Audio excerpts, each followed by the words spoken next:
السلام علیکم ناظرین و سامعین، آج میں آپ کو جو سچ بیانی سنانے جا رہی ہوں، یہ سچ بیانی اتنی تلخ ہے کہ ہم سوچنے پر مجبور ہو جائیں گے کہ آدمی کتنا بے وفا ہوتا ہے۔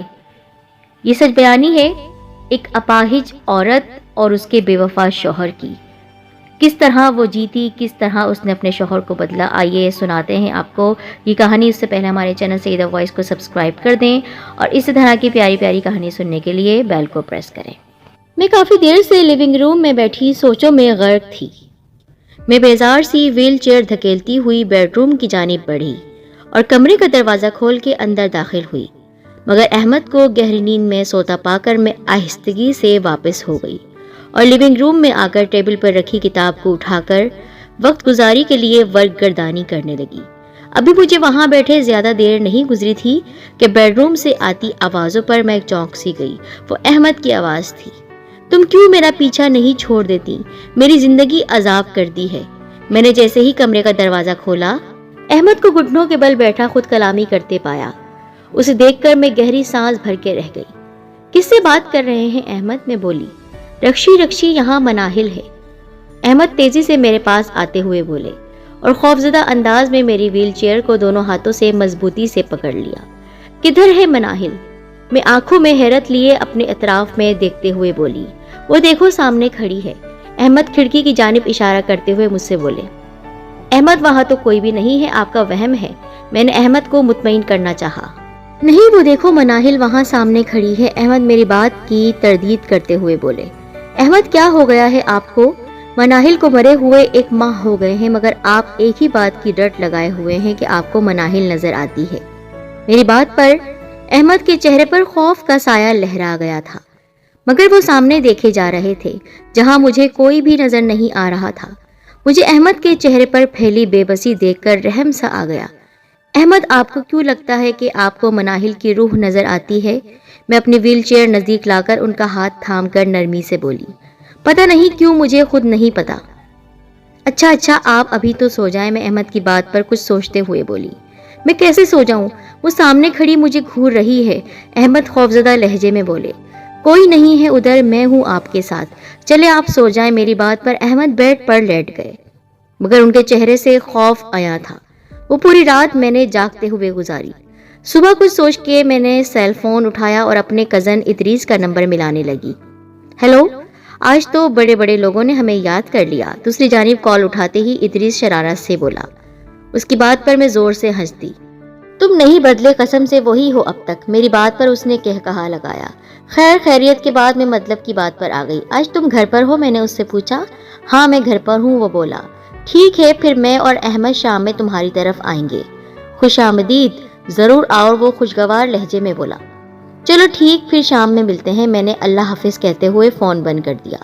ادریس میرا کزن ایک بہت اچھا ماہر نفسیات ہے۔ میں آج اس سے خاص طور پر احمد کے سلسلے میں ملنا چاہ رہی تھی۔ احمد، آج شام ادریس نے ہمیں چائے پر بلایا ہے، میں کمرے میں داخل ہوتے ہوئے بولی۔ احمد کھڑکی کے پاس کھڑے باہر کا نظارہ کر رہے تھے۔ میرا دل نہیں ہے، تم چلی جاؤ، وہ مجھے دیکھے بنا بے دلی سے بولے۔ آپ کو تو پتا ہے میں آپ کے بنا کہیں بھی نہیں جاتی ہوں، میں نے ان کے قریب آتے ہوئے لگاوٹ سے بولا۔ اچھا چلتے ہیں، احمد کے حامی بھرنے پر میں نے شکر کا سانس لیا۔ شام کے 7 بجے میں اور احمد ادریس کے گھر پر تھے۔ نرمین اور بچے کہاں ہیں؟ میں نے ادھر ادھر دیکھتے ہوئے کہا۔ نرمین تو بچوں کے ساتھ اپنی امی کی طرف گئی ہوئی ہے۔ ادریس کی بات پر سر ہلا کر میں دوسری باتوں میں لگ گئی۔ چائے کافی خوشگوار ماحول میں پی گئی۔ زیادہ تر میں اور ادریس ہی بول رہے تھے، احمد تو بس غیر توجہی سے ہماری باتوں پر ہوں ہاں کر رہے تھے۔ کیا ہو گیا یار احمد، اتنے چپ کیوں رہنے لگے ہو؟ ادریس باتوں کے دوران احمد کو دیکھتے ہوئے بولے۔ نہیں ایسا کچھ نہیں، میں تم لوگوں کو سن رہا ہوں، احمد ادریس کی بات پر زبردستی مسکراتے ہوئے بولے۔ ادریس کچھ ماہ سے احمد اتنے عجیب ہو گئے ہیں کہ میرے اچانک بولنے پر احمد کے چہرے پر ناگواری آ گئی۔ کیوں، ایسا کیا ہو گیا ہے؟ ادریس نے احمد سے پوچھا۔ ایسا کچھ بھی نہیں ہے، یہ فضول میں پریشان ہو رہی ہے، احمد بولے۔ جب سے مناہل کا انتقال ہوا ہے تب سے آپ کیا اتنے عجیب نہیں ہو گئے ہیں؟ کون مناہل، بات کیا ہے؟ ادریس حیرانگی سے پوچھنے لگا۔ مناہل احمد کی اسٹوڈنٹ تھی، جب سے اس کی وفات ہوئی ہے احمد کو اس کی روح نظر آتی ہے۔ ادریس کے پوچھنے پر میں بتانے لگی۔ مجھے نہیں پتا کہ مجھے مناہل کی روح کیوں نظر آتی ہے، مگر پلیز مجھے اس ٹاپک پر کوئی بات نہیں کرنی۔ احمد کی اس بات پر ہم دونوں چپ ہو گئے۔ تم کو کیا لگتا ہے میں پاگل ہو گیا ہوں؟ رات میں بیڈ پر جب میں لیٹی تو احمد میرے برابر لیٹتے ہوئے خفگی سے بولے، ایسا کچھ نہیں ہے احمد، میں آپ کی وجہ سے پریشان ہوں۔ میں احمد کی بات پر نرمی سے بولی، جس پر وہ بنا کچھ کہے کروٹ بدل کر لیٹ گئے۔ رضیہ چائے لے آؤ۔ شام میں لان میں بیٹھی سامنے سے آتی ملازمہ رضیہ کو دیکھتے ہوئے میں بولی۔ پھر احمد کو مخاطب کیا، کیا بات ہے احمد، آپ بہت چپ چپ سے ہیں؟ آج جب میں کلاس لے کر نکل رہا تھا تو لان میں درخت کے نیچے بیٹھی مناہل نظر آئی، جو میری ہی طرف دیکھ رہی تھی۔ اس کی آنکھوں میں کچھ عجیب سا خوف تھا۔ احمد جھرجھری لیتے ہوئے بولے، احمد آپ کو کیا ہو گیا ہے؟ مناہل مر چکی ہے، میں نے احمد کی بات پر ان کو سمجھاتے ہوئے کہا۔ وہ مر گئی ہے مگر اس کی روح مجھے نظر آتی ہے، احمد روتے ہوئے کہنے لگے۔ چلے مان لیا اس کی روح آپ کو نظر آتی ہے، مگر آپ کو ہی کیوں؟ ہو سکتا ہے وہ آپ سے کچھ کہنا چاہتی ہو، کوئی ایسی بات جو وہ آپ سے کرنا چاہتی تھی مگر کر نہ سکی۔ میں احمد کی بات پر بولی، مگر رکشی ایسی کیا بات ہے جو وہ مجھ سے کرے گی یا کہنا چاہتی ہے؟ احمد بے چارگی سے بولے، پھر وہ آپ کو ہی کیوں نظر آتی ہے، کسی اور کو کیوں نظر نہیں آتی؟ یہی تو میں نہیں جانتا رکشی۔ وہیں مجھے ندا بھی کڑی نظر آئی، اس سے مناہل کے بارے میں پوچھا بھی مگر وہ اسے نظر ہی نہیں آئی، جبکہ میں نے خود دیکھا کہ ندا جب مڑ کر جانے لگی تو مناہل بھی اس کے پیچھے پیچھے گیٹ سے باہر نکلی تھی۔ احمد کی آنکھوں میں پریشانی تھی، پھر وہ بڑبڑائے، میں جانتا ہوں اس نے کہا تھا اگر آپ مجھے نہیں ملے تو میں خودکشی کر لوں گی، بس وہ مجھ سے یہی انتقام لے رہی ہے، وہ مجھے مارنا چاہتی ہے۔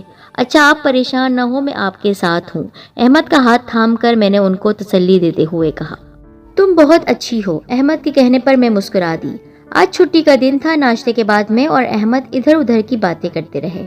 احمد مجھے پچھلے ایک ہفتے کی یونیورسٹی کی رویداد بتا رہے تھے۔ میں بہت دلچسپی سے وہ سب سن رہی تھی کیونکہ وہاں میری بہت سی یادیں جڑی تھیں۔ رات کو جب ہم بستر پر لیٹے تو احمد تھوڑی دیر بعد سو گئے، مگر ماضی کی یادوں نے مجھے نہیں سونے دیا۔ آج مجھے یونیورسٹی کی شدت سے یاد آ رہی تھی۔ میں بند آنکھوں کے دریچوں پر یادوں کی بارات سجائے ان یادوں میں کھو سی گئی۔ میرا نام رکشی قیصر ہے، پیشے کے لحاظ سے میں ایک یونیورسٹی میں پروفیسر تھی۔ احمد علی جو میرے شوہر ہیں وہ بھی میرے ساتھ اسی یونیورسٹی کے پروفیسر ہیں۔ احمد علی سے میری پہلی ملاقات زمانہ طالب علمی کے دور میں ہوئی تھی، جب میں اسی یونیورسٹی کے انگلش ڈپارٹمنٹ میں ماسٹرز کر رہی تھی۔ احمد کمپیوٹر سائنس ڈپارٹمنٹ میں پڑھتے تھے۔ کیفے آتے جاتے میرا اکثر احمد سے آمنا سامنا ہوتا تھا۔ مجھے دیکھتے ہی احمد کی آنکھوں میں محبت کی قندیلیں روشن ہو جاتی تھی۔ اس سے میں باخبر تھی۔ میں یہ بھی جانتی تھی کہ مجھ جیسی لڑکی دیکھنے کے بعد کسی اور کو دیکھنے کی چاہ ہو بھی نہیں سکتی ہے۔ میں اپنے حسن سے بخوبی واقف تھی۔ میں تھی بھی اس قدر حسین کہ جہاں جاتی سب کی نظروں کا مرکز بن جاتی تھی، پر احمد کی شخصیت سے بھی میں کم متاثر نہ تھی۔ اوپر سے ان کی ذہانت کے چرچے بھی تھے۔ میں بھی احمد میں دلچسپی لینے لگی تھی۔ آہستہ آہستہ ہم کب ایک دوسرے کے قریب آئے مجھے پتہ ہی نہ چلا۔ تعلیم سے فراغت کے بعد احمد نے میرے گھر رشتہ بھیجا۔ میرے ممی ڈیڈی کو اس رشتے پر کوئی اعتراض نہیں تھا۔ احمد کا فیملی بیک گراؤنڈ بہت اچھا تھا۔ احمد کے ماں باپ حیات نہیں تھے، ایک بھائی تھے، وہ بھی بیوی بچوں کے ساتھ دبئی میں مقیم تھے۔ احمد کی بھابھی ہی میرے گھر رشتہ لے کر آئی تھی۔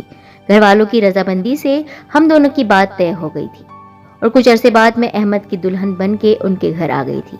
شادی کو کچھ ماہ ہی ہوئے تھے کہ ہم دونوں کی ذہانت اور قابلیت کے پیش نظر ہمیں اپنی ہی یونیورسٹی میں لیکچرار کی آفر ہوئی اور ہم نے جوائن کر لیا۔ وقت اپنی رفتار سے آگے بڑھتا گیا۔ شادی کو 10 برس بیت گئے۔ ہمارے آنگن میں اب تک کوئی پھول نہیں کھلا تھا۔ ان 10 سالوں میں مجھ میں زیادہ تبدیلی نہیں آئی تھی، بلکہ ان 10 سالوں میں میرا حسن مزید نکھر گیا تھا۔ میں پہلے سے زیادہ کم عمر لگنے لگی تھی۔ مجھ سے ملنے والوں کی آنکھوں میں ہمیشہ میرے لیے ستائش ہوتی تھی۔ اس دن یونیورسٹی سے واپسی میں کچھ گمسم سی تھی۔ گاڑی ڈرائیو کرتے ہوئے سارا راستہ احمد کی باتوں پر غائب دماغی سے ہوں ہاں کرتی رہی۔ اب بتاؤ کیا مسئلہ ہے، ایسی کون سی بات ہے جو تم کو پریشان کر رہی ہے؟ رات کھانے سے فراغت کے بعد میں ٹیرس میں کھڑی آسمان کو تک رہی تھی کہ احمد چائے کا کپ میرے ہاتھ میں پکڑاتے ہوئے بولے، سمرین کے ہاں بیٹا ہوا ہے۔ میں دھیمے سے بولی۔ سمرین میری کولیگ تھی۔ اس کی شادی کو 8 برس ہو گئے تھے۔ وہ ان 8 برسوں میں 3 بچوں کی ماں بن چکی تھی۔ یہ تو خوشی کی بات ہے، احمد مسکراتے ہوئے بولے۔ میرے لبوں پر بھی پھیکی سی مسکراہٹ آ گئی۔ احمد میری مسکراہٹ سے میرے ذہن کی بات تک پہنچ گئے، بولے، رکشی دیکھو، اس پاک ذات سے کبھی مایوس نہ ہونا۔ اللہ پاک جب چاہے اولاد کی نعمت سے نواز دے، اس سے امید اچھی رکھو۔ احمد نے میرا ہاتھ تھام کے پیار سے تسلی دی۔ وعدہ کریں احمد آپ کبھی نہیں بدلیں گے، میں نے آنکھوں میں آنسو لیے احمد سے کہا، کیونکہ میرے اندر اندیشے سر ابھارتے تھے کہیں احمد نہ بدل جائیں۔ پگلی وعدہ رہا، احمد ہمیشہ تمہارا رہے گا، احمد مجھے خود سے قریب کرتے ہوئے بولے، جس پر اطمینان بھری مسکراہٹ میرے لبوں پر آ گئی۔ اس کے اگلے روز کی بات ہے، میں کلاس لے کر نکل رہی تھی کہ ندا میرے پاس آ کر بولی، رکشی آف ہونے کے بعد شاپنگ پر چل رہی ہو نا؟ ندا نہ صرف میری کولیگ تھی بلکہ ہم ایک ساتھ یونیورسٹی میں پڑھتے بھی تھے، تب سے گہری دوستی تھی۔ ہاں چلتے ہیں، میں ذرا احمد کو بتا کر آ جاؤں، اس سے کہتی ہوئی میں احمد کے آفس کی جانب چل دی۔ احمد آف ہونے کے بعد میں ندا کے ساتھ مارکیٹ جاؤں گی، میں احمد کے آفس میں داخل ہوتے ہوئے بولی۔ جو حکم یار، ویسے آج آپ گلابی رنگ میں غضب کی حسین لگ رہی ہیں، احمد شرارت سے مجھے دیکھتے ہوئے بولے۔ احمد کی بات پر میں جھیپ کر ان کو گھورنے لگی۔ یونیورسٹی سے میں اور ندا بازار آ گئے تھے۔ شاپنگ کے بعد ندا بولی، یار بہت بھوک لگ رہی ہے۔ اس کی بات پر میں ہاتھ میں بندی رسٹ واچ میں وقت دیکھنے لگی جو شام کے 7 بجا رہی تھی۔ احمد پریشان ہو رہے ہوں گے، اتنی دیر ہو گئی ہے، میں سوچنے لگی۔ رکشی کیا سوچ رہی ہو، سامنے ریسٹورنٹ ہے، چلو نا کچھ کھاتے ہیں۔ ندا میرا کندھا ہلاتے ہوئے بولی، ہاں چلو، مگر 1 منٹ تم یہاں رکو، میں گجرے لے لوں۔ سامنے روڈ کے اس پار مجھے گجرے والا نظر آیا، جس پر میں مچل کر بولی اور تیزی سے آگے بڑھ گئی، مبادا گجرے والا آگے نہ بڑھ جائے۔ میں جو اپنی دھن میں روڈ کراس کر رہی تھی، دائیں طرف سے آتی تیز رفتار کار کو نہ دیکھ سکی اور اس کی زد میں بری طرح سے آ گئی۔ آنکھوں تلے ایسا اندھیرا چھایا کہ اس کے بعد کچھ یاد بھی نہیں۔ جب آنکھ کھلی تو خود کو ہاسپٹل کے بیڈ پر پایا، جہاں میرے سامنے احمد رنجیدہ سے کھڑے تھے۔ سر میں درد کی ٹیسیں اٹھ رہی تھی، میں کچھ بھی بولنے سے قاصر تھی۔ تکلیف کی شدت سے میری آنکھوں میں آنسو آ گئے تھے۔ مت رو، احمد میرا ہاتھ تھام کر بولے۔ ان کے چہرے پر پھیلی اداسی نے مجھے بے چین کر دیا تھا، مگر جب ذرا میرے حواس بحال ہوئے تو مجھے احمد کے چہرے پر پھیلی اداسی کا سبب سمجھ میں آ گیا۔ میرے ساتھ جو سانحہ ہوا تھا اس نے مجھے اندر سے ہلا دیا تھا۔ میری دنیا اندھیر ہو گئی تھی، میں اپنی دونوں ٹانگوں سے محروم ہو گئی تھی، ہڈیاں اس طرح ریزہ ریزہ ہو گئی تھی کہ میں اب کبھی اپنے پیروں پر کھڑی نہیں ہو سکتی تھی۔ ہاسپٹل سے میں گھر آ گئی تھی، مگر میرے ہونٹ جیسے سلسے گئے تھے۔ ندا میرے پاس روزانہ پابندی سے آتی تھی اور گھنٹہ 2 گھنٹہ بیٹھ کے چلی جاتی تھی۔ اس نے احمد سے بات کر کے میرے لیے فل ٹائم رضیہ نام کی ملازمہ رکھ دی تھی۔ آج بھی ندا بیٹی مجھ سے باتیں کر رہی تھی اور میں چپ چاپ اس کو سن رہی تھی۔ چپ کیوں رہتی ہو رکشی، بولا کرو۔ ندا میری خاموشی پر پیار سے بولی۔ کیا بولوں، کچھ نہیں میرے پاس بولنے کو۔ یاد نہیں پہلے تم کس قدر بولا کرتی تھی، کتنا شوق ہوا کرتی تھی، وہ بولی۔ ہاں اب شاید شوخیاں بھی میری ٹانگوں کی طرح مفلوج ہو گئی ہیں، میں بھرائی ہوئی آواز میں بولی۔ ایسی باتیں مت کیا کرو رکشی، ہمت سے کام لو۔ تم کو اس طرح کمزور پڑتا دیکھ کر احمد بھائی بھی پریشان ہوتے ہیں۔ میں کیا کروں ندا، لگتا ہے زندگی رک سی گئی ہے۔ اس کی بات پر میں پھوٹ پھوٹ کر رو دی۔ احمد یونیورسٹی سے آئے تو فریش ہو کر میرے پاس آ گئے۔ میں جو ویل چیئر پر پنجرے میں مقید چڑیوں کو دیکھ رہی تھی، یہ بھی میری طرح بے بس ہے، میں کرب سے بولی۔ زندگی لگتا تھا بالکل مرجھا سی گئی تھی۔ اس حادثے کو بھی پورے 5 سال بیت گئے تھے۔ ان 5 سالوں میں میں بہت بدل گئی تھی۔ بولنے کی عادت میری بالکل ختم ہو چکی تھی۔ رضیہ پچھلے 5 سالوں سے میری ہاں کام کرتی تھی، میری اس سے کافی انسیت تھی۔ بولتی تو وہ بلا تکان تھی، بعض اوقات اس کا بولنا بڑا بھلا محسوس ہوتا تھا۔ خاموشی کو توڑتی رضیہ کی آواز گھر میں رونق کا احساس دلاتی تھی۔ شوہر اس کا مر گیا تھا، اولاد تھی نہیں، گھروں میں کام کر کے اپنا گزارا کر رہی تھی۔ مگر یہاں میرے گھر اسے سہولت تھی، رہنے کو چھت تھی، پھر کھانا پینا بھی اچھا تھا، تنخواہ بھی معقول تھی۔ یہی وجہ تھی کہ پچھلے 5 سال سے وہ یہاں ٹکی ہوئی تھی۔ ان 5 سالوں نے صرف مجھے ہی تبدیل نہیں کیا تھا، بلکہ میرے ساتھ بہت کچھ تبدیل ہو چکا تھا، جیسے احمد کا رویہ۔ شروع کے 2 سال تو ٹھیک رہے، مگر پھر نہ جانے کیوں مجھے احمد کی آنکھوں میں اپنے لیے بیزاریت نظر آنے لگی۔ وہ پہلے کی طرح خیال رکھتے، باتیں کرتے تھے، مگر ان کی آنکھوں میں جھلکتی بیزاریت مجھ سے چھپی ہوئی نہیں تھی۔ مرد کو بھی عورت میں تب تک کشش محسوس ہوتی ہے جب تک وہ اس کے ساتھ قدم سے قدم ملا کر چلتی ہے۔ جہاں وہ تھکنے لگتی ہے یا جب زندگی کی دوڑ میں وہ پیچھے رہ جاتی ہے تو وہ بھی اس سے بیزار ہونے لگتا ہے۔ باجی تم کس قدر خوبصورت اور جوان تھی، اب تو احمد صاحب کی بڑی آپا لگتی ہو، کام کرتی رضیہ بیٹھ کے سرہانے ٹیبل پر رکھی تصویر دیکھتے ہوئے ہنس کر بولی۔ صبح آئینے کے سامنے یونیورسٹی جانے کے لیے تیار ہوتے احمد کو میں دیکھنے لگی، جو بہت توجہ سے بال سنوار رہے تھے۔ میں خود کا موازنہ احمد سے کرنے لگی، میں کتنی عمر میں بڑی لگنے لگی ہوں احمد کے مقابلے میں۔